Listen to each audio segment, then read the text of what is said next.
എന്താ പാഠഭാഗത്തിന്റെ പേര്?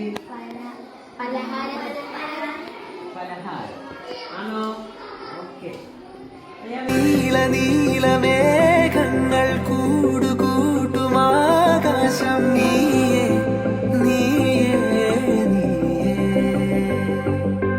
പെയ്തു പെയ്തു തോരാതെ മാറി കാത്തു മാറോരം ഞാനും ഞാനും ഞാനും ഒരു പൂവിരിഞ്ഞ പോലെ അനുരാഗമെന്ന ജാലം ഒരു പോലെ